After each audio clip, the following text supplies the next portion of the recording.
Bismillah. A'udzu billahi minasyaitonir rajim. Bismillahirrahmanirrahim.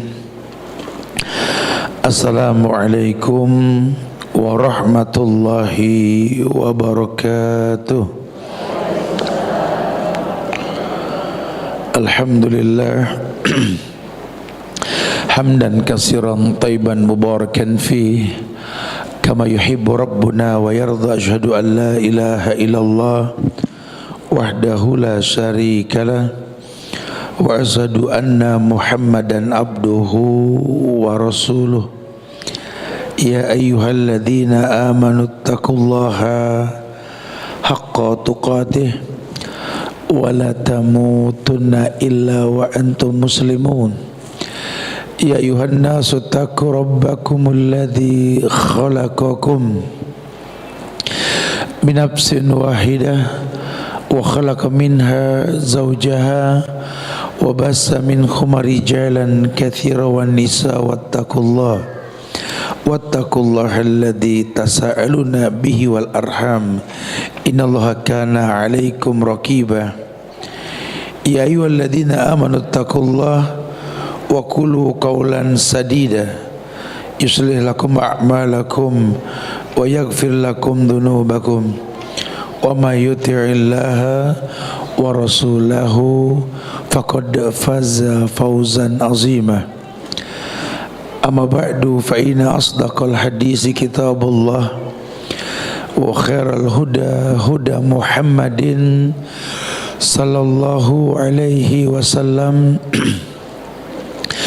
wa syarrul umuri muhdatsatuha wa kullu muhdatsatin bid'ah wa kullu bid'atin dhalalah wa kullu dhalalatin finnar. Ma'asyiral muslimin wal muslimat, sidang majlis kajian Al-Hilya Rumil yang semoga Allah berikan keberkahan dunia dan akhirat. Alhamdulillah, izin Allah kita dikumpulkan di masjid yang mulia Wahdatul Ummah ini, yang mudah-mudahan seperti nama yang baiknya Wahdatul Ummah, kita menjadi umat yang satu dengan syariat tentunya. Karena memang Allah ciptakan kita ini kan su'uban wa qabailan lita'arufu. Allah ciptakan kita ini kan bersuku-suku, berbangsa-bangsa untuk bersatu, bukan berpecah belah. Makanya kalau ada orang mengatakan perbedaan itu rahmat, tanya nabinya siapa gitu loh. Kalau nanti perbedaan dikatakan rahmat, berarti persatuan bencana resikonya kan. Law kana khairan lasabaquna ilaih. Kalau seandainya itu baik, para sahabat juga udah mengatakan seperti itu, tapi tidak. Memang kita berbeda, bersuku bangsa yang berbeda, ya berbahasa yang berbeda, tapi Allah satukan kita di atas syariat Islam. Makanya orang yang betul-betul memahami syariat, dia tahu yang terbaik dalam hidup ini. Dan kita pengen menjadi yang terbaik, insya Allah, mudah-mudahan ya. Tapi enggak semerta-merta menjadi yang terbaik itu cuma apa kata lisan ini. Setiap orang bisa mengatakan saya yang terbaik, itu hak asasi manusia. Tapi kalau dalam agama ada ukurannya gitu lah. Karena baik menurut siapa? Kalau baik menurut manusia, beragamlah kata baik yang akan ada nantinya. Tapi kalau baik menurut Allah, ini standar. Innamal mu'minuna alladzina idza dzukirallah wajilat qulubuhum wa idza tuliyat alaihim ayatuhu zadatuhum imanan wa ala rabbihim yatawakkalun. Kan bahasa Quran begitu. Orang yang beriman, kata Allah, yang terbaik adalah orang yang idza dzukirallah wajilat qulubuhum. Mengaku beriman silakan, itu hak manusia. Siapapun mengaku beriman, hatta orang yang melecehkan syariat pun nggak mau dibilang kafir. Bahkan di negeri kita orang kafir aja nggak demen dibilang kafir. Betul ya? Masya Allah. Cuma Allah punya ukuran. Wajilat qulubuhum, tidak, hatinya bergetar nggak kalau Allah disebut. Kalau ternyata nama Allah disebut nggak bergetar, udah jangan ngomong iman.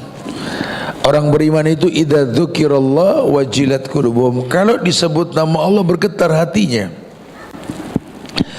Wa idza tuliyat alaihim ayatu zadatuhum imanan. kalaupun ditambah bacaan Quran tambah imannya. Kenapa?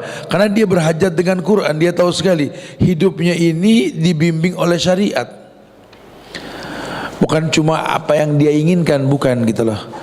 Makanya Syekh Salim bin Al-Hilali dalam bukunya itu Cinta dan Benci Karena Allah menjadi sebuah patokan dalam kehidupan akan sebuah kebaikan. Beliau jelaskan dengan jelas. Ya, karena kalau yang namanya baik dalam agama ini pasti legalitasnya Allah. Allah yang melegalkan baik tersebut. Kenapa? Karena Allah yang maha baik, yang mengetahui kebaikan. Bahkan Allah lah yang menciptakan manusia dengan peruntukan. Wa ma khalaqtul jinna wal insa illa liya'budun. Gak buat yang lain. Tidaklah aku ciptakan jin dan manusia kecuali untuk beribadah. Allah nggak ciptakan manusia buat yang lain. Maka kalau kamu pengen mengatasnamakan ibadah adalah cintamu kepada Allah, masuklah ayat Al Imran 31, Qul in kuntum tuhibbunallah fattabi'uni. Katakan saja pada umatmu ya Muhammad, kalau mereka mengemas cinta dalam ibadah kepada Allah, katakan tidak ada cinta tanpa mencontoh dirimu. Tuh. Jadi orang yang terbaik dalam agama ini orang yang betul-betul tahu peruntukan hidupnya untuk apa, dan dia mengerti mana yang mesti dinomorsatukan, Allah, Rasul, dan agama itu sendiri gitu loh. Karena kalau tidak nanti serampangan ujung-ujungnya. Beliau menjelaskan dengan sekian banyak penjelasan dalam bukunya ini. Saya pernah sampaikan di hadapan jamaah tentang sebuah riwayat dari Imam Bukhari dan Imam Muslim. Hadis ini muttafaqun alaih, di mana Rasul pernah mengatakan salasun man kunna fihi wajada halawatal iman ayakunna Allah wa rasuluhu ahabba ilaihi mimman siwahuma wa yuhibbal mar'a la yuhibbuhu illa lillah wa yakra yauda fil kufr badait anqadahullah kama yakrahu ayyukitaba wajhuhu fin nar. Naam. Iya, bahwa Nabi mengukur manusia ini, kata Nabi, ada 3 alasan orang diberikan oleh Allah itu rasa nikmat dalam beragama. Jangan ngaku terbaik kalau belum bisa ini gitu loh. Ya, salasun man kunna fihi wajada halawatal iman. Dipastikan dia menemukan indahnya agama, nikmatnya beriman ini. Halawatal iman. Iman enggak berat. Ya, ini ngaji kan iman kita, betul. Kumpul di Wihdatul Ulmah, di Al-Hilya bersama Rumil. Wow. Hujan-hujan, lepek. Waduh, repot juga tadi ya. Tapi enggak, karena memang kita sudah merasakan manisnya belajar tuh beda. Ya, padahal besok udah harus terbang, aku masih ngajar, tahu kayak nggak ada kalau nggak ngajar gitu loh, kayak ada yang kurang. Karena ngajar ya belajar. Yarfa'illahu alladina amanu minkum walladina utul ilma darajat. Saya kalau bawa jamaah, saya selalu bikin akad dengan adik saya dan teman-teman yang berkait dengan bawa travel. Selama memang ada waktu saya untuk mengajar umroh dan di haji, saya mau bimbing. Tapi kalau udah nggak ada kata ngajar, maaf, itulah batas saya untuk membimbing jamaah umroh dan haji, saya bilang gitu. Kenapa? Karena justru kemudahan yang bakal kita rasa dalam safar kita nanti, kuncinya belajar. Dan insya Allah selalu kalau umroh tuh kita 11 hari itu setiap pada asar itu pasti kajian. 4 hari di Madinah, 6 hari di Mekah atau sebaliknya, semua isinya belajar ya. Kenapa? Karena memang Allah sudah bilang yarfa'illahu alladina amanu minkum walladina utul ilma darajat. Allah janji akan angkat derajat orang yang menuntut ilmu. Ini kan janji Allah. Berarti kan kita punya masalah kalau pengen selesai belajar. Ya belajar dalam artian memang fattaqullaha mastata'tum, bertakwa semampunya. Ya belajar kan tinggal lihat momennya gitu loh. Ya karena kita kajian pagi beginilah cara kita bicara, siang begini, sore begini, atau malam begitu ya. Nggak bisa dibalik. Nih kita ngomong pagi begini, nih orang lagi semangat. Ya kajiannya juga mesti yang mantep, orang semangat. Kalau kita baik ibu bapak kan pagi. Mana kang kopi yang laku nih urusannya kalau begini ya. Atau mungkin kajian sore, orang udah pengen buru-buru pulang ya, orang udah capek. Ya kita ajak yang bikin orang asik, santai. Jangan diajak mikir. Udah sore capek, coba jamaah pikirkan, wah tombang semua. Ada teknik-teknik yang memang dalam komunikasi itu dikedepankan sekali. Cuma secara umum Nabi mengatakan, coba deh rasakan manisnya iman itu dengan mengedepankan Allah dan Rasul dalam hidupmu. Kenapa mesti Allah dan Rasul? Memang Allah yang ciptakan kita, peruntukannya Allah yang tahu. Betul, takdir telah ditentukan 50.000 tahun sebelum tercipta langit dan bumi. Betul, itu sudah jelas, maktub. Ulama enggak berkhilaf. Ya, qaddara maqadral khalaiq qabla yakhluqas samawati wal ardi bi 50 alf sanah. Sudah sering dibahas itu. Cuma kan yang berhak merubah takdir siapa? Ya yang bikin takdir Allah. Di situ Nabi mengatakan la yaruddul qada illa du'a. Enggak ada yang bisa merubah takdir kecuali doa. Jadi masalah doa siapa? Kalau bicara doa semua bisa berdoa, cuma hubungan yang berdoa dengan Tuhan ini yang enggak sama. Karena kan sering saya sampaikan juga di teman-teman di Al-Hilya ini, kadang doanya sama, yang ngajarin juga sama, di masjid yang sama, ngangkat tangannya pun sama-sama, ke kiblat yang sama, jawabannya bisa beda. Besok orang wukuf di Arafah tuh, ya wukuf di Arafah tuh. Jujur itu riwayat tegas mengatakan Allah membelah langit itu melihat langsung siapa yang sedang wukuf itu. Maka kata Nabi sebaik-baik bacaan wukuf itu kan la ilaha illallah wahdahu la syarikalah lahul mulku wa lahul hamdu wa huwa ala kulli syai'in qadir. Sisanya doa. Lah orang kalau tahu berilmu tentang ini, itu dari waktu zuhur sampai menjelang terbenam matahari itu kayak kurang berdoa. Cuma nanti banyak orang yang mampu berangkat cuma nggak kepanggil sama Tuhan, cuma mampu doang. Saya sering tiap tahun ngeliat kayak begini, sampai doa cuma setengah jam 1 jam, itu 4 jam ke sono ada yang ngopi, ngerokok, ngobrolin orang. Pada nggak doa udah tadi. Gitu. Cukup amat romana doa ini. Ya akhirnya pulang haji nggak ngefek. Ya banyak. Kalau berangkat mah siapa juga bisa berangkat punya duit hari gini ya. Apalagi Saudi mempermudah, kita bisa daftar online, betul gak? Tapi kan jangan lupa ada talbiyah. Ini melambangkan panggilan Tuhan. Labbaik Allahumma labbaik, labbaik la syarika laka labbaik, innal hamda wan ni'mata laka wal mulk la syarika lak. Mudah-mudahan semua nanti berangkat haji semua lah insyaallah ya. Ya kita kan nggak tahu panggilan Tuhan, ini hujan pagi Jumat lagi nih ya. Biarin yang nggak bilang amin nggak berangkat, biarin ya. Kata Allah kan labbaik Allahumma labbaik, ku datangi panggilanmu ya Allah. Betul gak? Artinya kan gitu. Ku datangi panggilan berarti kan kita dipanggil. Bohong orang kalau dipanggil sama Allah nggak nangis baca itu bohong di sana. Sedih lah. Yang biasa ngeliat Ka'bah di sejadah, betul. Depan mata ya Allah itu dia ya. Murabba segi 4 itu. Suruh bilang apa? Allahumma antas salam wa minkas salam fahayna rabbana bis salam wa adkhilna jannata darus salam. Subhanallah. Suruh ngelihat Ka'bah sambil baca Allahumma antas salam. Masya Allah. Diselamatkan sampai ke sebuah titik, bukan menyembah Ka'bah, itu cuma kiblat. Yang kalau ditarik benang sampai ke langit yang ketujuh ada Baitul Ma'mur, Ka'bahnya langit. Masya Allah, 70.000 malaikat masuk setiap hari nggak balik. Segede apa Allah yang tahu itu. Diizinkan, terpanggil, Masya Allah. Udah gitu Nabi mengatakan al-hajju arafah, haji ya wukuf di Arafah. Penegasan. Padahal kalau Ramadan kan sumu li ru'yatihi wa aftiru li ru'yatihi gitu kan. Puasalah kamu dengan melihat bulan, berbukalah dengan melihat bulan. Ya. Maka kita berpatokan dengan ru'yatul hilal.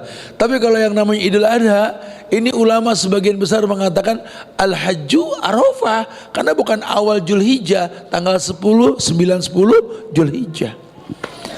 Kalau saya pribadi patokannya orang wukuf saya puasa gitu ya. Walaupun nggak ada masalah, ada khilaf dalam hal ini bahwa tetap awal Zulhijjah di Indonesia dilihat dari ru'yatul hilal. Itu pun nggak ada permasalahan.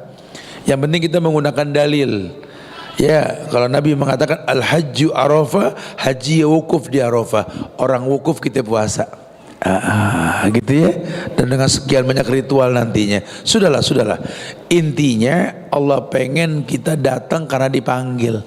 Sebenarnya bukan cuma haji, dalam semua ritual ibadah itu Allah panggil kita. Hayya 'alas shalah, itu kan panggilan. Mari kita sholat, mari kan panggilan, mari. Orang laki langsung ke masjid tuh kalau diajarin kayak gitu tuh. Sebelum digotong jalan diri dah ke masjid itu loh. Kalau perempuan nggak usah ikut-ikutan, boleh ke masjid, cuma waqarna fi buyutikunna, rumah lebih baik buat perempuan ya. Tapi lebih baik ini bukan ngulur-ngulur waktu. Tetap ada azan, ibu sholat langsung. Cuma kadang-kadang ibu nggak sholat johor, apa mau asar, nggak sholat johor, bapak belum pulang Jumat, apa urusannya? Nggak ada urusan, patokannya azan, sholat. Itu as-sholatu ala waktiha, sholat pada waktunya. Sekarang gimana ibu mau jadi madrasah buat anak-anak?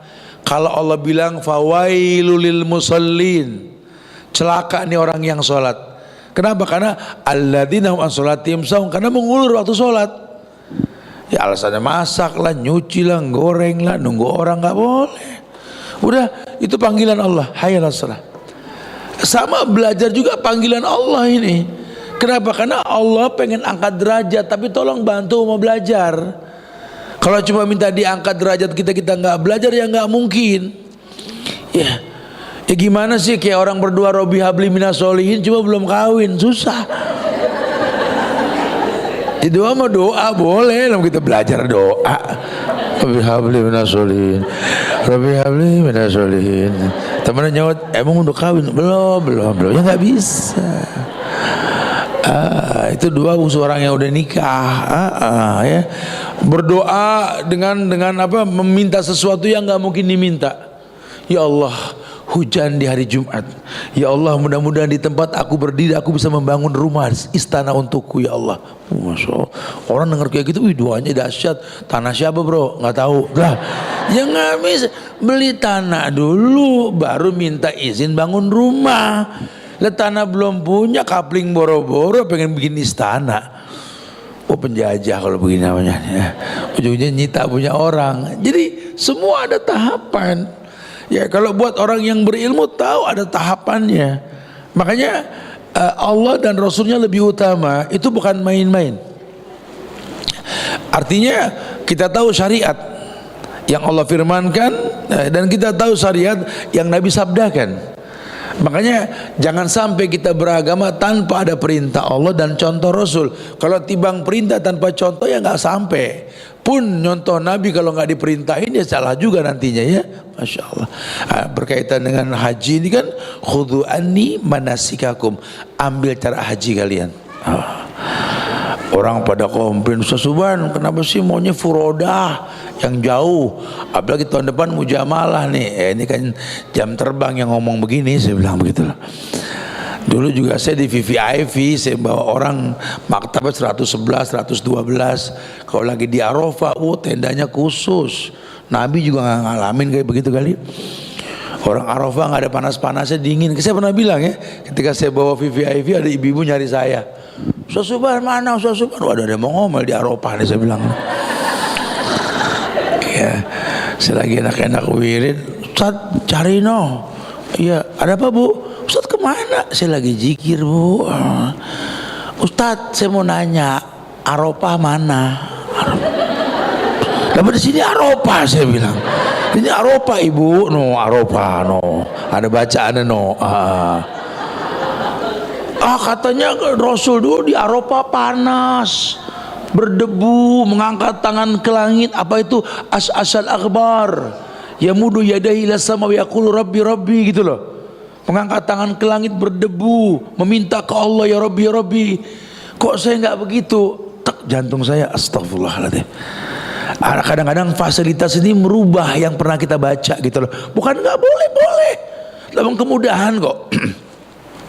Ya buat orang-orang yang punya permasalahan atau memang dikondisikan malis. Itulah alasan saya kenapa Ustaz Subhan konsisten di situ gitu loh. Ya karena saya pikir Armina itu ujian. Armina itu ujian ya, Arafah, Mina ini ujian. Kenapa? Karena memang nanti surganya Mekah Madinah, hotelnya enak sudah. Tapi kalau sudah yang namanya ibadah, betul-betul ujian. Kamar mandinya astagfirullahaladzim ya. Tinggal kita kondisiin aja dah. Pakai jumlah orang dengan kamar mandi itu nggak ngimbang, otomatis ngantri ya. Di rumah kan kita punya sendiri, semua serba sendiri. Di sana nggak bisa. Tapi karena kita fokus ini sedang dipanggil sama Allah, ya nggak sibuk sama begituan.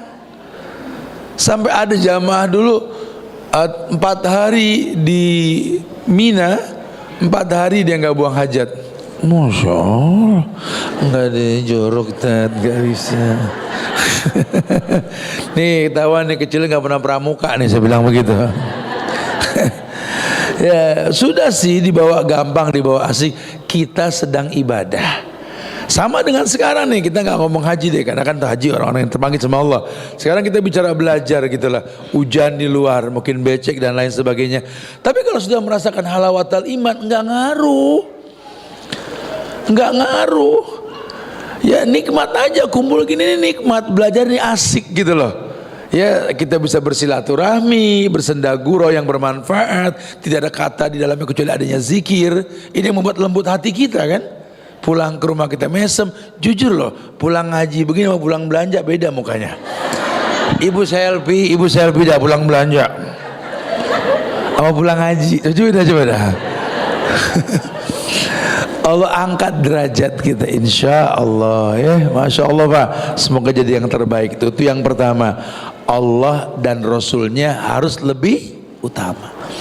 Yang kedua, belajar menghadapi kenyataan. Karena dalam hidup ini ada yang suka, ada yang nggak suka sama kita.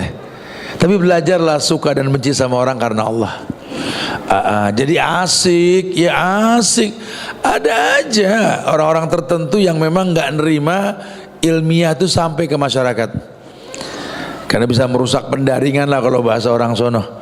Ya, saya sering tekankan sekali buat para ustadz yang menyampaikan ilmu gini, ingat ini bukan kerjaan, ini kewajiban ya. Nah kalau bicara kewajiban urusannya sama Allah nih. Sama dengan nanti orang yang menyembelih hewan korban. Itu bukan bisnis, itu kewajiban. Kalau mampu silakan bantu. Makanya nggak ada bisnis penyembelihan.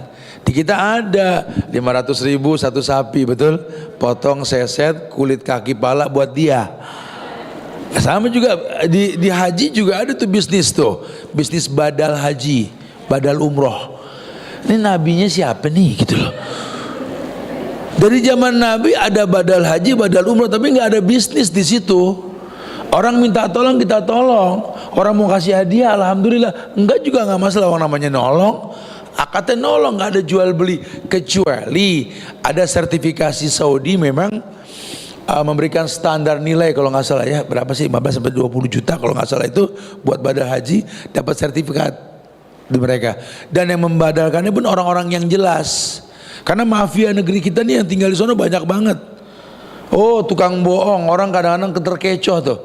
Ya, udah kirim duit, perasaan sih udah. Ternyata di sana dipegang sama mafia yang nggak bener. Hati-hati ya. Makanya nanya, nanti kita bantu, kita alokasiin gitu loh. Ya karena itu bukan bisnis sebenarnya. Ya, tapi di kita dibikin bisnis. Saya dapat flyer kemarin itu terima badal umroh haji gitu ya. 25 juta mahasiswa S2 35. Masya Allah, saya bilang kiai 60 kali ini itu.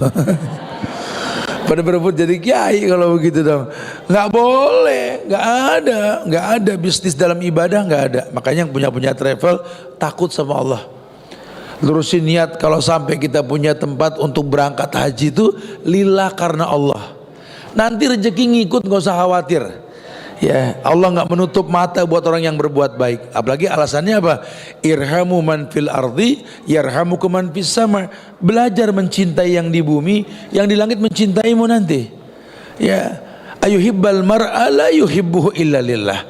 Coba dong belajar sayang sama orang tuh karena Allah, membenci juga karena Allah. Ada di satu kelas 2-3 anak yang nggak bisa ngimbangin pelajaran yang ada. Guru yang baik itu melihat seperti itu bukan ngelihat duit. Asik nih private begitu deh. Justru bukan, nggak ada istilah bisnis di situ. Kamu nanti bertiga setiap selesai pelajaran bapak datang ya ke kantor, kita ulang sedikit. Tanpa ada tambahan nilai dalam pembiayaan. Apa? Bentuk cinta seorang guru kepada muridnya. Orang tua ke anak juga sama. Ya kadang-kadang pertumbuhan anak kan badannya beda ukuran, kemampuan berpikir juga beda. Kalau dibilang ibu madrasah ngelihat anak yang kurang, sense of belonging ibu itu akan condong kepada yang kurang biasanya kan. Kecintaan kita timbul. Kadang latahnya ibu nyebut nama anak yang kurang. Betul. Ada si Asep, ada si Kojai, ada si Dudung. Betul. Ini yang gerok si Dudung nih, masya Allah. Ibu tiap latah, Dudung, betul. Di mulut ibu si Dudung gitu loh. Bu kayak anak kagak ada lagi bu, emang cuma dia yang keingetan mulu, kurang aja tuh anak. Betul gak bu ya? Kadang-kadang kan begitu. Jadi itu sudah menjadi sebuah insting. Kita tuh condong kepada sesuatu yang kita memang bermanfaat buat dia. Itu manusiawi banget. Makanya kalau sampai kita nggak condong sama orang yang bisa menerima manfaat kita, ada yang salah. Karena orang suka memaksakan suka sama orang karena melihat manfaat buat dia, bukan mendatangkan manfaat kepada orang yang dilihat. Yang normal itu kita kalau ngelihat sesuatu, ya udah ini kita harus gini nih supaya bermanfaat. Mikirnya begitu gitu loh. Bukan langsung asik nih. Bukan gitu. Kita ngelihat orang yang perlu dibantu, jangan terus berpikir bahwa manfaat buat kita apa, bukan. Jadilah orang yang berpikir mendatangkan manfaat. Masya Allah, subhanallah ya. Itu agama menekankan sekali. Yang kedua, jadi coba deh, kalau bermuamalah dengan orang pasti ada gesekan. Tapi belajar benci dengan dia karena Allah, cinta pun karena Allah. Kemudian yang ketiga, yakni jadilah orang yang normal. Apa yang normal? Membenci untuk mengulang keburukan. Maka semua keburukan yang pernah dia perbuat, dia ingat sababnya, dan dia tidak mau mengulang sabab tersebut. Ya, makanya dikatakan ayakra ya'udha fil kufur. Dialah orang yang benci untuk kembali kepada kesalahan di masa lalu. Bukti dia benci dengan kesalahan di masa lalu apa? Dia akan memprotek dirinya untuk nggak mengulang kesalahan itu. Dan dia yang tahu. Makanya yakrah, benci dia.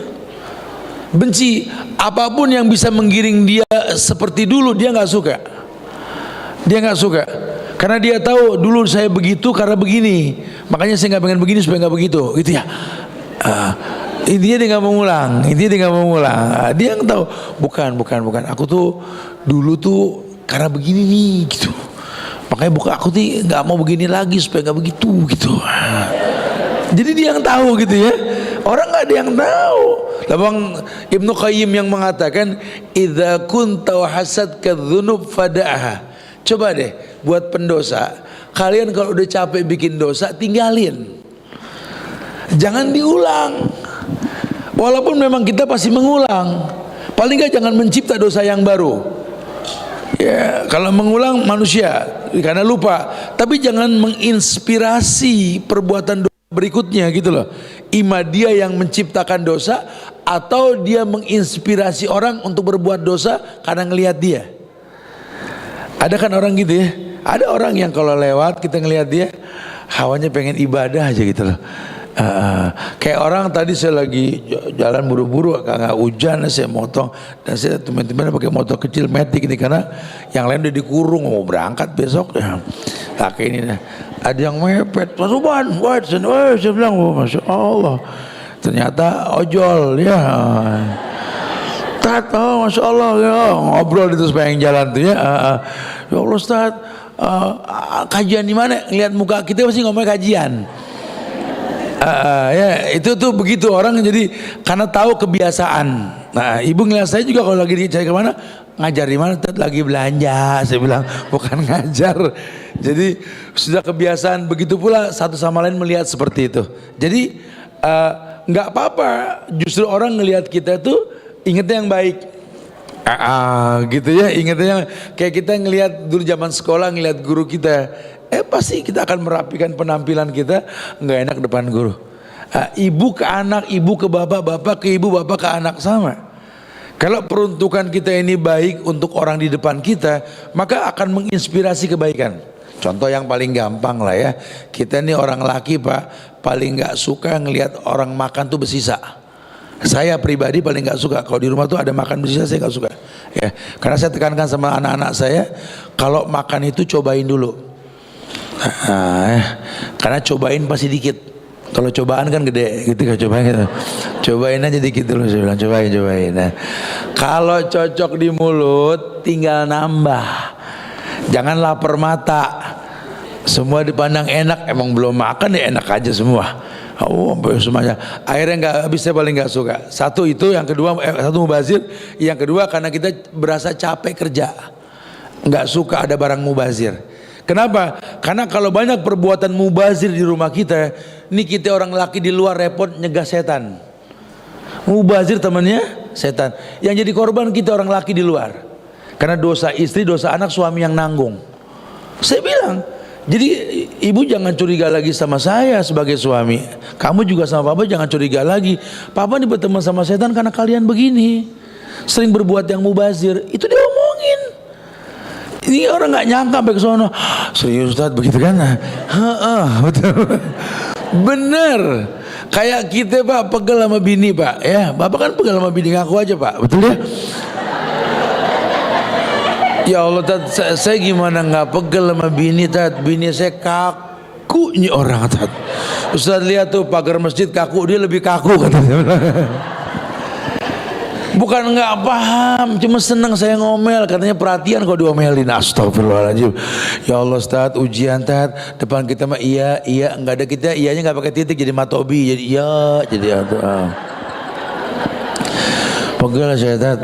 Pak jangan dibikin pegel, kita koreksi diri Pak. Jangan-jangan rezeki yang kita kasih, yang kita anggap halal, nyari duitnya kita remeng Pak. Maksud remeng gini Pak, nggak jelas nih. Gara-gara kerja, sholat kita berantakan. Jujur loh. Ya saya juga ngalamin kalau lagi ada kegiatan rapat atau apa, kadang-kadang azan nggak kedengeran, mengulur waktu, dan kita suka kadang-kadang nih nemenin, membuat persaudaraan antar sholat. Johor berteman sama asar CS sama maghrib, betul kan? Itu fawailul lil musallin. Celaka orang yang sholat. Kira-kira ada berkah gak rezeki orang yang dibilang celaka sama Allah?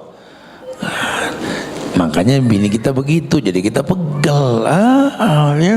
Mau bilang apa? Ini kenyataan. Coba suruh koreksi diri, karena tidak mungkin ada kerusakan kecuali kita yang membuat kerusakan tersebut. Allah yang bilang, Zuharul fasadu fil bari wal bahr bima kasabat aydin nas liyudhiqahum ba'dalladzi amilu la'allahum yarji'un. Tampak kerusakan di muka bumi ini ulah tangan manusia, kata Allah. Allah nggak merusak.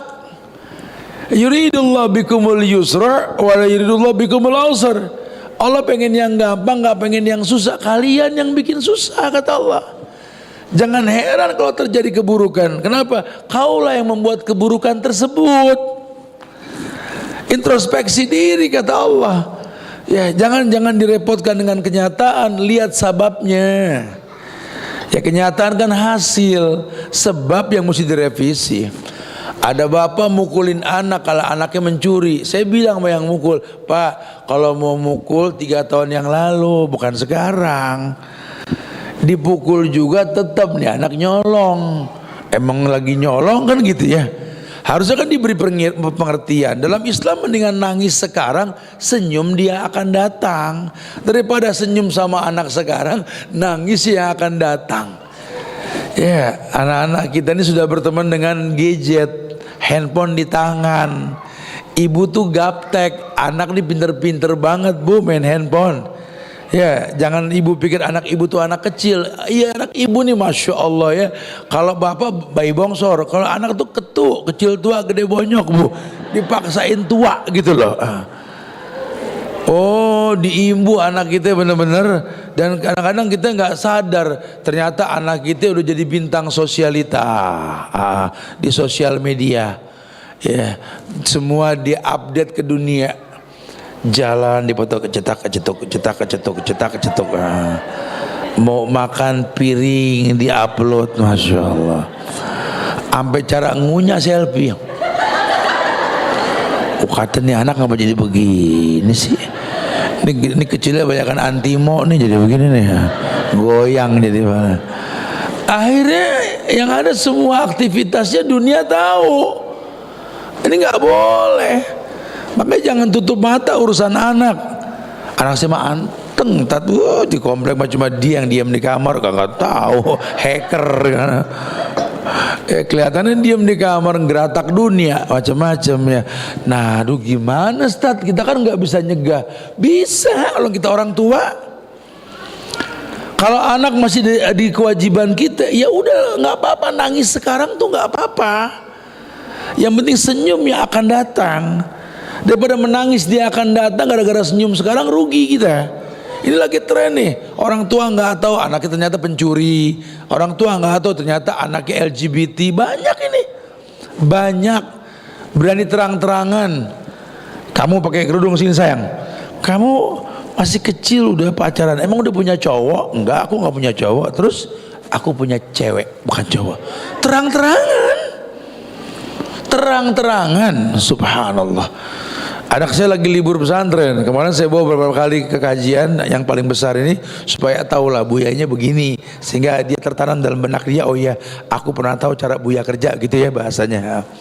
Sehingga kena hujan ya, macet, akhirnya saya sempat mampir di Polsek Cinere sini nih. Ada supermarket di sana. Saya neduh di situ, kalian ngeliat yang samping pom bensin itu tengah-tengah tuh ya, yang sini sebelah sini ya, sebelah kanan dari sini ya. Udah neduh aja Bu ya, neduh dulu deh, kesian aku nggak kuat hujan ya, anak belum siap.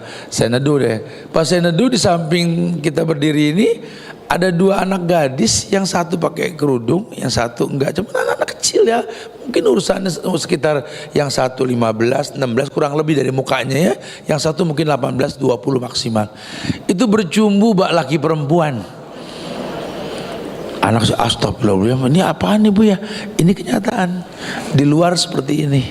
Ya, kamu harus tahu. Ini sekarang perempuan dengan perempuan. Nanti jangan kalau laki dengan laki nanti. Ya karena ini dunia ini sudah gila nak. Ya kebayang kalau kamu nggak kuat akidah sama Allah. Kita sampaikan fitnah apa bisa begini? Karena rutinitas yang dilihat, rutinitas yang didengar, dan nggak memperhatikan yang dikonsumsi. Syubhat pun dimakan. Kita bukan nggak boleh makan bakso, lawang bakso sapi boleh. Tapi kalau syubhat, ternyata banyak adonan babi dan lain-lain yang mendorong ke LGBT kan babi paling dominan. Rata-rata makanan-makanan junk food sekarang kan unsur babinya kuat. Ya kita nggak bisa kontrol, kita nggak bawel sama anak masalah kayak beginian. Akhirnya banyak timbullah generasi LGBT sekarang. Bahkan terang-terangan mereka mengakui bahwa mereka bangga jadi LGBT. Allahu Akbar. Ibunya ngaji, bapaknya ngaji, datang ke saya nangis. Ya Allah Ustadz, nggak tahu kayak gimana hancurnya hati ini Ustadz. Ketika malam anak nyamperin kami untuk duduk ngobrol serius, ujung-ujungnya mengaku sebagai LGBT. Ustadz rontok, ini Ustadz rontok Ustadz. Allahu Akbar. Nah ini kan kita nggak bisa kedip mata kalau sudah begitu. Ya makanya mendingan nangis sekarang, nggak apa-apa, dibatasin itu handphone. Jangan dibiarin, aduh gimana, jangan gimana, nanti penyesalannya akan datang. Anak megang pisau, kita yang merinding takut kebeler. Ya handphone lebih dasar daripada pisau kan. Handphone kita jatuh sama anak, kita pukul tangan dia. Ya Allah, anak hancur gara-gara HP, pernah kita pukul gak HP-nya? Gak pernah, bodoh sekali kita. Ya itu yang terjadi sekarang. Akhirnya gara-gara salah dalam pendidikan timbullah kerusakan. Nah ini udah tahu memang kita pernah rusak dengan dunia yang seperti itu, yang belum dikemas ya dalam gadget. Kalau dulu kan kita rusak memang di luar. Ya kita berantem itu di lapangan, tawuran di lapangan zaman sekolah. Kita mungkin macam-macam lah, nggak dikemas. Sekarang tuh semua dikemas dalam gadget. Anak tawurannya online. Dulu orang mau judi datang ke tempat judi langsung gitu loh. Sekarang judinya online. Dulu orang riba daftar bank konvensional, sekarang di online pun bisa riba. Sampai prostitusi pun di online, betul? Allahu Akbar ya. Ini yang terjadi sekarang. Ilmu pengetahuan masuk ke lokasi yang belum layak dapat itu. Akhirnya nggak ngimbang, sampai ada di pojokan kampung sana, di mana peradaban belum maksimal sampai ke sana, gadgetnya sudah sampai, tergantung sinyal. Ada orang bermaksiat online di balik gubuk orang susah. Kami sebagai pendidik ngelihat kayak gini, kalau kami lihat itu jadi migren nih pala nih, ya Allah, PR banyak amat ya gitu ya. Cuma kan dicari ujungnya apa? Kita keluar dari syariat. Wa may yushakkikir rasula mim ba'di ma tabayyana lahul huda wa yattabi' ghaira sabilil mu'minin nuwallihi ma tawalla. Kalau bahasa Allah kan gitu di An-Nisa 15 itu. Pokoknya orang kalau sudah di luar syariat, menentang syariat, bertolak belakang dengan Rasul, setelah dijelaskan hukum halal haram, malah ngikutin yang jalan orang beriman gak lakukan, jaminannya nuwallihi ma tawalla, kan kupalingkan dia sejauh mungkin. Nuwallihi ma tawalla wa nuslihi jahannam wa sa'at masirah. Allah akan palingkan dia sejauh mungkin. Dipalingkan sama Allah. Lihat, masjid nggak membuat dia baik. Bahkan ada seorang imam menjadi maling selama ini, mencuri tromol masjid. Ada, saya tahu. Berpikir bagaimana dengan marbot untuk menghancurkan masjid menjadi ajang kemaksiatan. Ada, bukan tidak. Dan nggak sedikit tukang parkir masjid pun nggak pernah sholat di masjid. Akhirnya masjid menjadi sumber maksiat. Karena semua melihatnya untung rugi, keuangan yang dipandang. Ini terjadi sekarang. Ya nggak bisa dibiarkan. Kita kembalikan pada fungsi masjid. Sebentar lagi masjid jadi kandang kambing, kandang sapi. Ya mudah-mudahan di sini enggak, insya Allah ya, masih ada tanah kosong soalnya bisa dipakai nih. Tapi di beberapa tempat menjadi parkir sapi dan kambing. Rubah namanya, jangan masjid lagi kalau gitu. Kalau masjid artinya makanun lis sujud, tempat sujud, bukan tempat penyembelihan, bukan tempat penampungan hewan, bukan. Masjid ini betul-betul tempat ibadah. Orang disuruh ibadah di masjid, bukan bermaksiat, bukan merusak orang yang sedang beribadah, bukan. Ya, ayo, kamu merasakan pernah berbuat sebuah keburukan. Semua penyebab keburukan dalam Islam itu haram. Ya, Islam haramkan sesuatu maka semua penyebabnya haram. Tuh bahasa ulama. Nah kalau ketiga itu bisa dilakukan, kau akan merasakan betapa Islam itu indah. Kita ini hidup nggak seberat di zaman Rasul loh. Ya ibu mah bersyukur bu, hidup di Cinere bu, Depok paling, Jawa dikit Jakarta Selatan paling Fatmawati, sono betul. Masih main anak selatan dah ya, yang minumnya boba, betul ya. Anak selatan. Ini anak Depok nggak minum boba. Ya, aduh bu, enak banget bu, tinggal di sini mah enak banget bu. Dulu zaman Nabi tinggalnya di gurun pasir. Udah gerah, gersam nih musim haji gini. Tadi malam saya dapat bocoran udah 44 nih ya. Bayang panasnya kayak gimana. Aduh, mau nanam susah, nyari air nggak bakal ketemu. Aduh, beruntung banget bu, di zaman Nabi lebih susah lagi. Ya, kita ngalamin zaman susah, cuma punya dapur, kompor pakai kayu bakar, pakai kompor dicolok gitu ya. Sekarang udah selamat tinggal semua serba digital. Bahkan digital pun udah nggak ada manfaat, semua serba online. Kebayang kalau sampai kita ini nggak jadi pakar agama, sungguh terlalu banget bu. Kelewatan, ya. Sudah diberikan banyak kemudahan, malah kemudahan mendatangkan keburukan. Ini zaman sudah sampai ini. Ya, zaman dimana Quran nggak perlu dibawa kemana-mana. Tiap handphone ada Quran. Cuma nyaris kita nggak punya penghafal Quran. Sekalinya ada sibuk ngebagusin suara bukan makna. Kita hidup di zaman yang satu Quran gantian adik kakak. Sekarang semua handphone punya Quran. Lagi Quran yang belum dibuka banyak loh, masih plastik kan di rumah. Tapi jarang orang yang paham Quran. Zaman dimana berbuat baik ini gampang. Ya Allah, kita nemuin orang tua punya kendaraan gampang, nggak punya kendaraan pun bisa telepon orang tua. Tapi nggak setiap orang bisa melakukan itu. Kita hidup di zaman dulu yang nemuin orang tua tuh susah. Nggak ada telepon, mesti nyamperin. Senang banget ada iPhone dulu, betul ya, satu RT nyambung-nyambung tuh kabel. Kalau lama ada handphone bertahap gitu ya.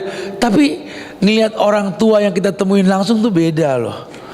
Sama dengan dengar suaranya doang, bukan berarti nggak boleh ya, boleh. Memang beda sekali lah. Islam tuh pengen kita merasakan kesulitan untuk mendapatkan kenikmatan. Wa maladzatu illa ba'da ta'bi. Karena ternyata kenikmatan nggak mungkin didapatkan kecuali mengalami kelelahan. Ada proses, ada rasa lelah. Ya, nah orang beribadah kalau lelah tuh nikmat. Ya saya udah berapa tahun, tahun kelima ya saya kalau haji di Furoda sengaja. Ini orang-orang yang high class pada, ya Allah Ustaz, capek tapi nggak tahu, kayak orang dipijit, sakit cuma pengen lagi gitu loh. Ya memang itulah hidup. Wa maladzatu illa ba'da ta'bi, betul. Karena yang namanya nikmat itu harus dirasa setelah kesulitan yang kita rasa. Kayak kita belajar sekarang, hujan apa ini nggak ngaruh, nikmatin. Nanti kalau sudah paham tuh nikmat lain, dan kalau sudah merasakan kenikmatan tersebut nggak ada yang bisa memberikan kerusakan. Mau diwarnain, mau diginin nggak ngaruh ya. Keistiqomahan akan timbul dengan sendirinya. Ketika dikatakan terus Ustaz, kenapa ya Ustaz ya kita mesti cinta dan benci harus karena Allah saja, nggak karena yang lain? Saya selalu mengatakan begini. Ya, saya selalu mengatakan di antara tanda kesempurnaan cinta seorang hamba kepada Rabb dan Rasulnya ketika mencintai sesuatu yang dicintai oleh Allah. Jadi gini, orang kalau betul-betul mencintai sesuatu karena tahu Allah mencintai itu, otomatis dia akan mencintai Allah dan Rasulnya. Jadi belajar yang Allah suka, kita belajar suka yang Allah suka. Nanti kita akan tahu betapa beruntungnya ada firman Allah, ada sabda Nabi yang membuat kita cinta dengan sesuatu yang Allah cinta. Masya Allah. Ya, jangan berusaha untuk keluar dari jalur. Allah nggak mencintai, tapi saya cinta. Mau bilang apa? Saya tahu Allah benci banget sama ini, sama dia, sama ini atau sama apa gitu ya. Cuma aku suka ya, gimana ya tuh? Kan mestinya dilawan. Ya kamu suka, Allah nggak suka, itu namanya syahwat, fitnah. Ukur sama Allah, kira-kira yang kamu suka ini Allah suka gak? Ya, pencinta rokok misalkan nih, maaf yang masih ngerokok ya, pencinta rokok nih ya. Kira-kira merusak paru-paru itu Allah yang menciptakan paru-paru suka gak? Tapi saya suka, itu yang saya maksud. Lawan. Ada bapak-bapak itu berhenti merokok, dia kumpulkan uang 10 tahun persis dia berangkat haji. Ya, sempat saya jadikan status kemarin di WA saya itu buat contoh banyak orang gitu ya. Ya sebelum kita ngomong haji yang gede biayanya, korban aja korban tuh. Tiap tahun kita nggak pernah korban, padahal tiap hari jadi korban, betul.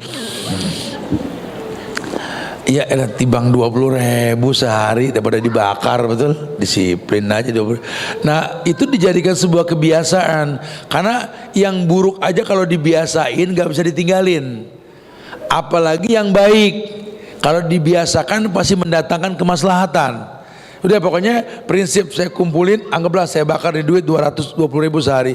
Sebulan kan 600, setahun kan 7,2. Lumayan, 2 kambing atau sapi Bali kecil kita bisa beli itu. Alhamdulillah, Masya Allah. Kalau mau disiplin, kalau nggak mau ditebak buat Idul Adha beli kambing, beli sapi, setahun 7,2. Ya Rabbi, 3 tahun umroh. Masya Allah. Bisa. Kalau mau didisiplinkan bisa. Ya, kayak sekarang anak-anak saya kumpulin kalau di rumah tuh, gimana coba celengan kalian semua. Alhamdulillah Bu ya, aku 1,5 juta. Ini anak-anak dari mulai TK sampai sekarang tiap tahun korban. Bukan papanya orang kaya, didisiplinin nabung sehari 5.000, sebulan 150, 10 bulan 1,5 juta. Orang tua cuma nambahin 200.000 beli kambing satu. Wow, senang. Dari kecil dibiasakan senang. Dan nggak harus jadi orang kaya untuk ada keluasan berkorban. Orang yang disiplin, berangkat umroh tiap 2 bulan, berangkat haji tiap tahun, bukan orang kaya.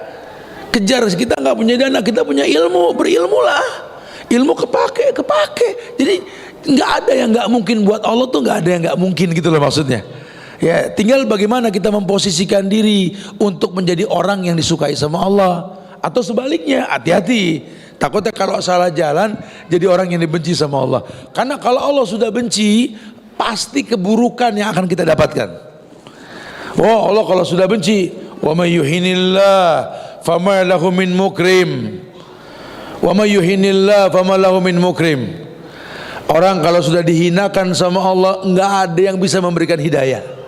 Ini bahaya nih. Ya, orang kalau udah benci sama seseorang, biar 17 ustadz doain dia nggak bakal mustajab. Gitu. Emang lo udah nggak demen sama dia? Ya, nggak akan pernah bisa. Nabi aja nggak bisa memberikan syafaat sama dia. Ya, kecuali kalau dia mau merubah diri dia untuk mengetahui arti cinta dan benci karena Allah. Surat Al-Anfal ayat 62. Panjang sampai 64. Ayatnya begini.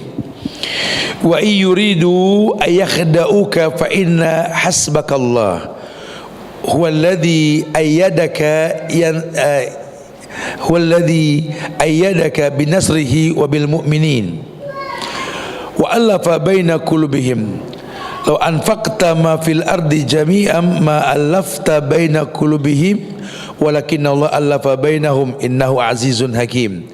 Ya ayuhan nabi hasbukallah wa man ittaba'aka minal mu'minin. Allah bilang begini, jika mereka bermaksud hendak menipumu, maka sesungguhnya cukuplah Allah yang menjadi penjamin untukmu. Ya, hidup di dunia ini pasti ada ganjalan, pasti ada sandungan. Gak akan pernah kita mulus-mulus saja. Ya, walaupun yang kita sampaikan kebaikan. Dari zaman Nabi aja punya musuh setan. Apalagi kita yang pengikut Nabi, pasti banyak lah ya. Orang yang khawatir dengan dakwah sunnah banyak banget. Ya, kan kalau sekarang istilahnya katanya kalau dakwah sunnah hati-hati dengan dakwah orang-orang sawah. Orang-orang sawah itu sawah singkatan Salafi Wahabi. Ya, banyak ya begituan orang-orang yang takut masyarakat ini pinter. Karena akan membongkar kurofat yang ada di mereka gitu loh. Karena akan membongkar bid'ah di masyarakat. Saya sering banget sampai ke satu masjid dipepet sama marbot, pesanan dari panitia, jangan ada kata bid'ah. Apa Nabi yang nyuruh, saya bilang begitu. Ya cuma jangan ada di sini mah jangan. Oh beda ya sama Nabi sini ya, saya bilang. Saya suka bercanda, saya balik bid'ah jadi hadib, saya bilang gitu. Ya, saya bilang makanya kita nggak boleh berbuat hadib. Tadi hadib apa nggak boleh saya terangin, saya bilang gitu. Ada beberapa kajian tuh yang kalau dipotong tuh saya balik namanya. Yang nyuruh kan Rasul. Saya begini kalau bukan karena Allah dan Rasul saya nggak mau. Ngapain hujan-hujan datang ke kampung orang, mendingan di rumah ngopi, betul lah. Cuma karena kewajiban. Dan kewajiban itu berkait dengan syariat yang Allah perintahkan, Nabi contohkan. Nah sekarang kalau Allah perintahkan, Nabi contohkan, kita hilangkan perintah dan contoh, apa yang mau kita sampaikan? Namanya stand up komedi kalau begitu, betul? Bukan stand up dakwah. Kita kan mau stand up dakwah. La tuksirul kalam bi ghairi zikrillah. Inna kasratal kalam bi ghairi zikrillah qaswatun lil qalbi. Suruh ngomong tapi jangan banyak bohong. Karena orang kalau ngomong banyak bohong keras hati nantinya. Orang kalau sudah keras hati bakal jauh dari Allah di akhirat nanti. Rugi kita. Sampaikan kebaikan, cuma dikemas bahasa saja nantinya gitulah. Taib ya. Kemudian dijelaskan bahwa ayat itu menekankan wa alafa baina qulubihim. Allah akan ikat hati-hati mereka. La anfaqta ma fil ardi jami'an ma alafta baina qulubihim walakin Allah alafa bainahum innahu azizun hakim. Karena walaupun kamu kumpulkan dana untuk menggerakkan hati mereka, enggak akan pernah bisa. Masyarakat ini senang dibagi, kalau nurut belum tentu. Ini menandakan Allah yang menggerakkan hati mereka. Ya, Allah yang menggerakkan hati mereka. Jangan khawatir, karena Allah yang akan mendatangkan rezeki. Ya, orang suka khawatir berlebihan. Kemarin ada seorang gadis tanya Ustaz Subhan, saya kan di nazor, dita'arufin sama seorang ikhwan. Alhamdulillah, semoga dimudahkan ya, saya bilang gitu ya. Nah Ustaz, cuma ikhwannya ngeghosting aku katanya gitu loh. Habis nazor, habis ta'aruf, nggak ada kabar. Kan orang sekarang bilangnya ghosting kan ya, hilang begitu saja. Tapi aku tetap akan menanti dia sampai kapan juga. Ya ilahi Robbi, saya bilang. Ada yang tahu gak huruf E sama O? Apa dan EO? Saya bilang begitu. Lah menanti ghostingan mau ngapain? Bukan Ustaz, di kampung aku soalnya nyaris nggak ada ikhwan yang soleh. Jadi mumpung ada, la haula wala quwata. Emang yang menggerakkan hati itu laki ke situ siapa kalau bukan Allah? Dia juga bukan orang kampung situ, bukan akamsi kan? Bukan anak kampung asli kan? Bukan. Dia pendatang, datang ke situ. Mana tahu dengan kamu menegakkan hukum, berani mengambil sikap, besok kayak dapat rontokan ikhwan soleh datang ke sana semua. Mana kita tahu? Masya Allah. Karena Allah punya maksud. Udah nggak usah khawatir. Kalau syariat nggak bisa ditegakkan di sini, cari tempat yang bisa menerima syariat. Gampang Pak. Ya, nggak usah khawatir. Karena bumi Allah luas. Nabi saja nggak bisa menegakkan syariat di Mekah, suruh hijrah. Jangan ngendon di situ. Udah tahu nggak bisa tegak syariat, malah mempertahankan di tempatnya kita nggak bisa menegakkan. Salah. Justru dalam agama ini tegaknya syariat di bumi Allah yang dimudahkan sama Allah. Alam takun ardullahi wasi'ah fatuhajjiru fiha. Bukankah bumi Allah ini luas? Hijrah. Jalan, cari tempat di mana kita mudah menegakkan syariat. Itulah agama, ya. Makanya kita pengen menjadi yang terbaik. Ya metodenya harus jelas. Jangan cuma merasa ngaku paling baik. Baik menurut siapa? Kalau baik menurut kita, semuanya baik menurut kita, banyak kebaikan. Tapi kalau baik menurut Allah ada standarisasinya. Belajar baik buruk itu karena Allah.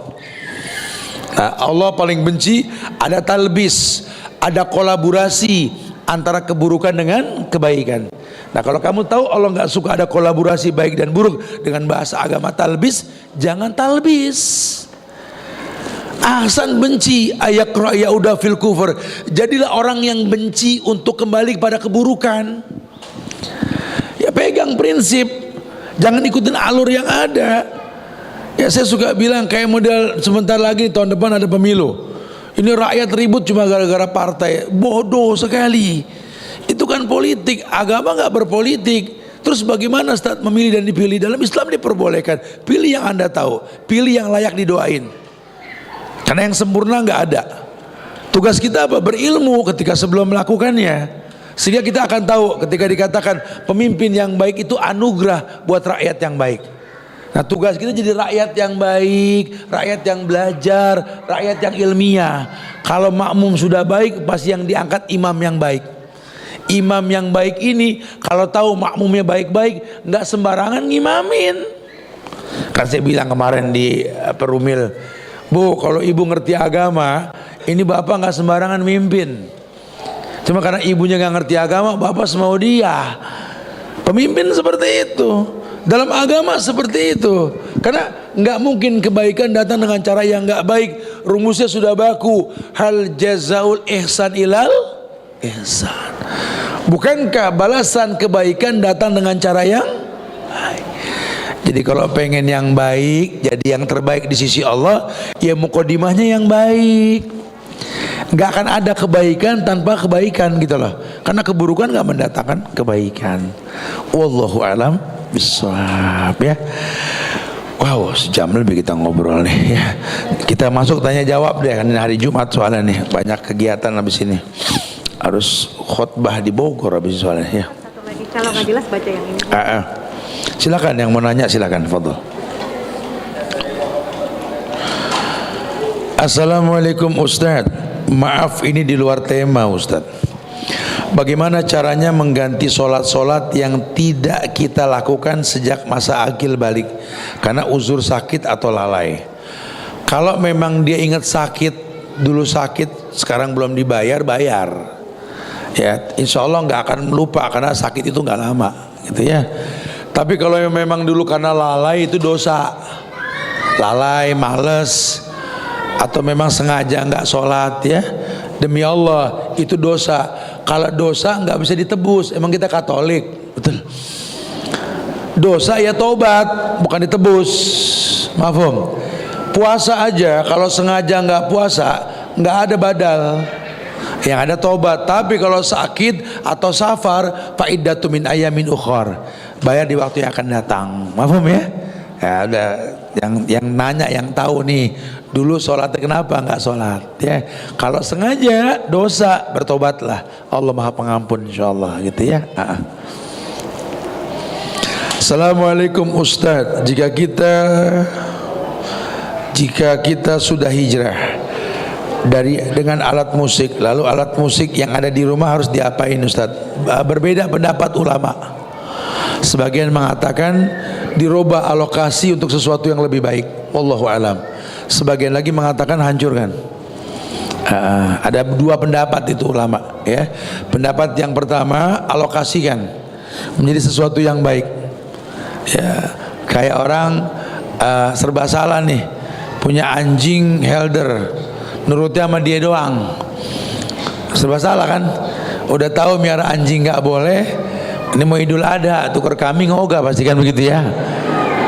Nanya, Ustaz saya jual boleh gak? Karena kalau saya lepas nih bahaya sama orang, dibunuh juga serba salah. Ini muskilah, ini butuh ijtihad. Maka keluarlah dua pendapat tadi. Boleh dialokasikan untuk sesuatu yang bermanfaat ya, dengan diberi atau diganti hadiah dengan nilai yang bisa dialokasikan untuk sesuatu yang baik ya. Wallahu alam biswab. Nah, Assalamualaikum Ustaz. Kelas ada lagi. Ada, silakan. Yang mau ditanyakan, fadhol. Fadhol Pak. Assalamualaikum warahmatullahi wabarakatuh. Waalaikumsalam warahmatullahi. Ustaz, tadi pada awal kajian Ustaz menukil surat, saya lupa, Al-Anfal Pak. Naam. Orang-orang yang beriman adalah orang-orang yang ketika disebut nama Allah akan bergetar hatinya. Dan apabila dibacakan ayat Al-Quran maka bertambahlah imannya. Tapi kenapa kita ini hampir tiap hari kita disebutkan nama Allah seolah-olah biasa aja. Nah, saya mau analogkan dengan ketika, udah saya aja yang jadi contoh. Ketika istri saya masih jadi pacar saya, Ustadz, itu ketika disebutkan namanya saja itu bergetar itu rasanya.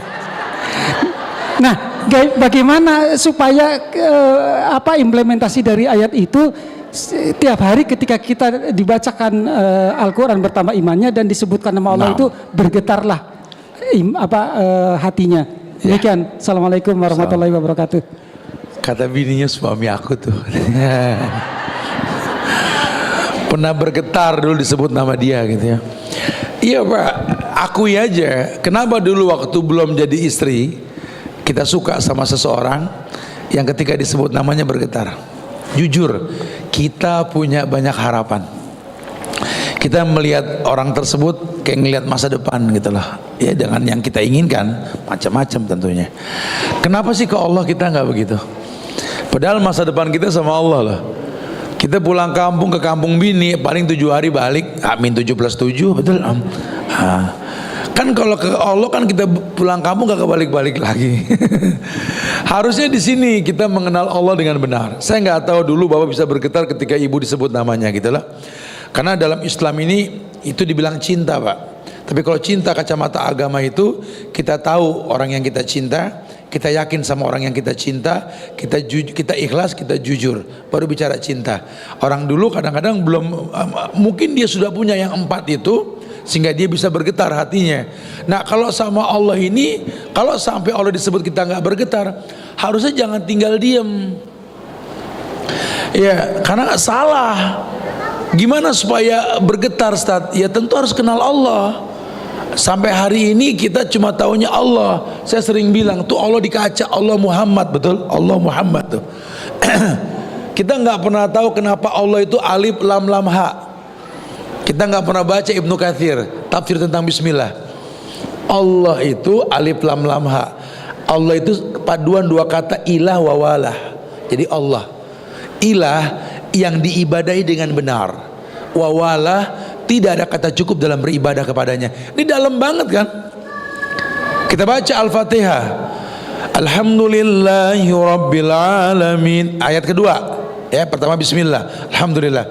Alhamdulillah segala puji lillah milik Allah Rabbul Alamin. Segala puji milik Allah, kita suruh muji Allah tanpa sebab. Sebabnya diakhirin. Kalau kita tahu Allah Rabbul Alamin, kita bilang Alhamdulillah. Ini kan kita belum tahu Rabbul Alamin, tapi suruh bilang Alhamdulillah. Harusnya kan Rabbil Alamin, Alhamdulillah, gitu ya. Ini kan kalau orang yang ilmiah, apa nih? Karena kalau boleh jujur, kenal nggak kenal Allah, seneng sama Allah gitu loh.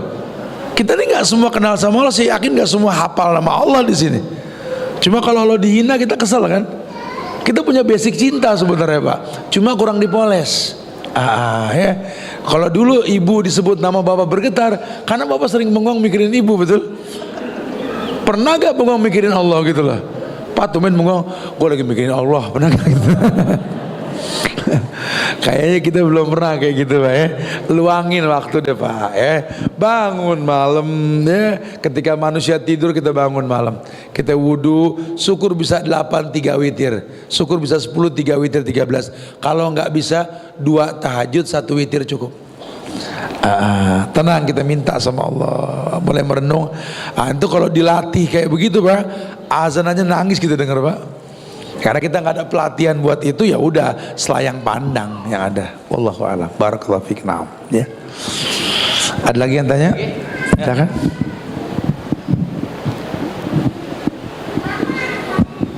Assalamualaikum warahmatullahi wabarakatuh. Waalaikumsalam warahmatullahi wabarakatuh. Saya mau menanyakan, jadi di dalam rumah tangga kan Chat, itu biasanya kita memiliki anak kecil atau cucu ya. Nah di situ dengan sayangnya orang tua, dia membelikan boneka-boneka yang berbentuk patung ya. Nah karena sayang, nah itu kan menghalangi masuknya malaikat rahmat ke dalam. Jadi yang saya ingin tanyakan, batasan apa yang boleh dipajang di dalam rumah gitu.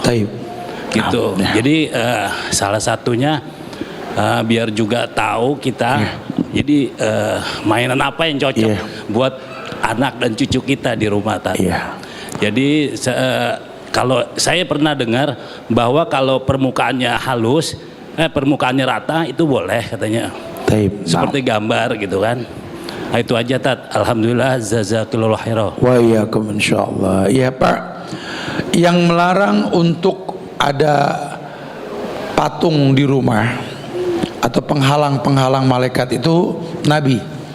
Nabi mengatakan bahwa Jibril pernah berkata, nahnu haula'il malaikah la nadkhulul buyuta allati fihi surah wal kalb.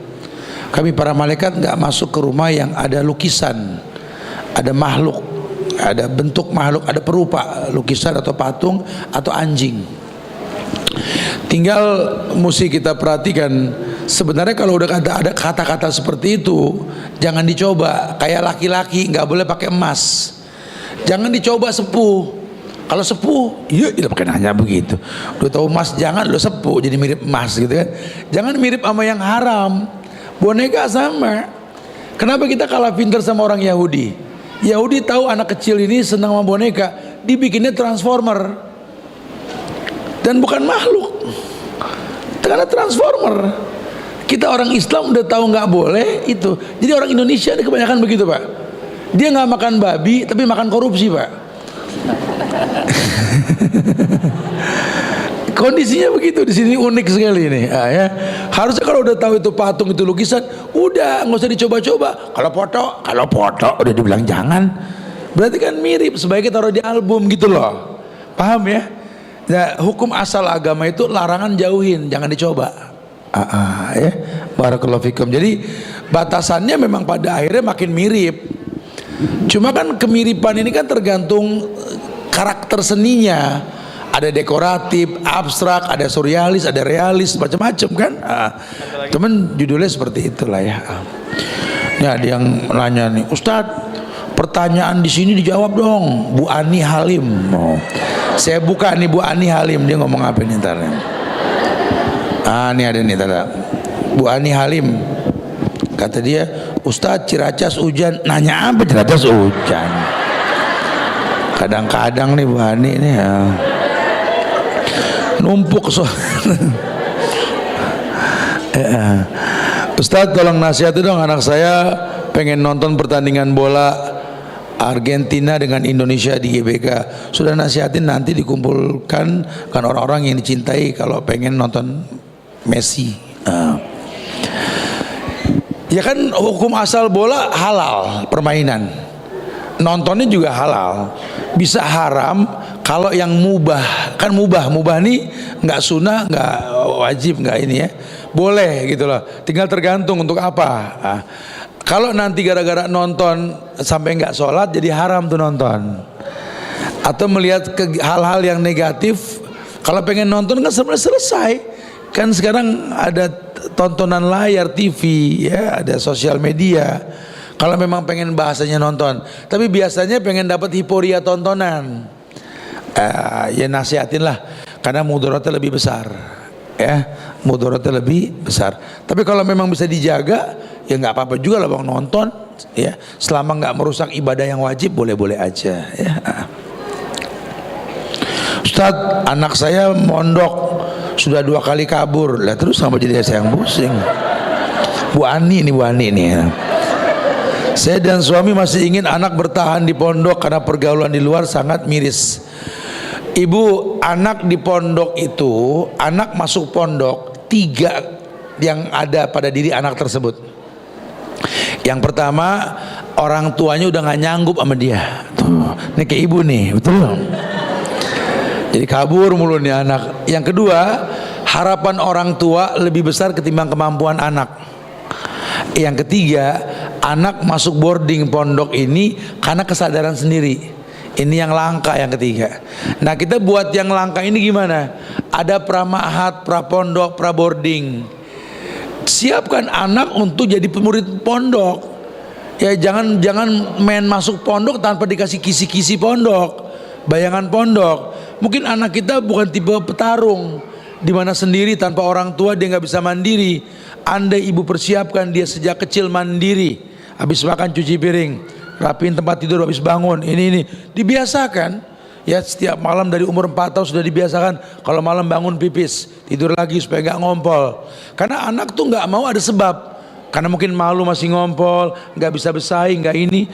Akhirnya kita paksa dia mampu, ya nggak bisa, malah stres nih anak nantinya. Nggak sedikit anak pondok jadi over gaya ketika keluar pondok nantinya. Saran saya sih Bu ya, sebelum masukin anak ke pondok, persiapkan dia untuk jadi murid pondok dulu. Itu lebih baik ya. Sisanya ngomong sama bapak, cari nafkah yang halal, tidak yang syubhat apalagi yang haram, supaya ini anak bisa beradaptasi. Ya, bisa beradaptasi. Nah. Assalamualaikum Ustadz, mau tanya korban. Apakah kurban itu harus selalu atas nama kepala keluarga? Ya enggak, korban itu atas nama yang beli. Mau anak beli pakai nama dia boleh, mau bapak boleh. Atau mungkin memang bapak mewakili keluarga juga boleh-boleh aja. Tapi yang namanya korban itu yang beli. Kalau bapak yang beli atas nama bapak, cuma dibawa keluarga. Terimalah korbanku ini untuk diriku dan keluargaku, boleh. Anak nepok celengan, ya Allah terimalah korbanku untuk aku dan untuk orang tuaku, cakep ya, boleh. Bini begitu, ya Allah terimalah korbanku untuk diriku dan suami dan anak-anakku, bagus. Cuma kuncinya yang beli atas namanya. Yang beli yang hidup, yang mati boleh beli gak? Ada pocong 3 beli tadi gitu. Karena nggak bisa, mati udah. Dan harus sudah balik atau belum? Ya kalau balik itu kesempurnaan pada ibadah. Anak kecil boleh sholat gak? Boleh, cuman belum afdol. Anak kecil boleh korban gak? Boleh, cuma belum afdol. Karena perintahnya fasolli li rabbika wanhar, sholatlah kamu, menyembelihlah kamu. Syaratnya menyembelih ya sholat. Ya, wallahu a'lam bishawab. Nah, itu aja kali yang bisa disampaikan. Semoga manfaat insyaallah ya. Bantu doa, mudah-mudahan nih yang berangkat haji, saya mungkin ada yang berusaha nggak menyembunyikan diri juga, atau keluarga saudaranya, atau Bu Vera dengan suami dan anak-anaknya, dan kami juga nanti yang membawa jamaah, semoga dimudahkan insyaallah. pengen doain jamaah dari Arafah biar bisa berangkat semua nanti insyaallah, mudah-mudahan ya dimudahkan ya. Begitu pula saya juga minta maaf mungkin selama di sini suka banyak canda tawa, ada dusta dalam ucapan, saya minta maaf. Ya, saya manusia, tempatnya salah dan dosa. Begitu pula sebaliknya. Kalau ada sebaliknya pun bebas sama saya insyaallah.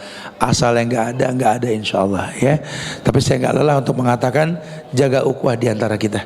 Jangan bosan saling mendoakan, doakan diri kita, keluarga kita, orang tua kita, baik yang hidup maupun yang sudah wafat. Doakan majlis taklim kita Al-Hilyah, Rumil dan Wahdatul Ummah ini semoga selalu dijaga oleh Allah untuk kemaslahatan umat insyaallah ya. Dan doakan negeri kita tercinta Indonesia agar dijaga ukhuwah kebangsaannya. Semoga nggak ada perpecahan di antara kita dan Allah jaga para pemimpin. Semoga Allah berikan hidayah buat mereka semua insyaallah ya. Jamaah, kita tutup dengan kafaratul majlis. Subhanakallahumma bihamdika asyhadu an la ilaha illa anta astaghfiruka wa atubu ilaik. Assalamualaikum warahmatullahi wabarakatuh.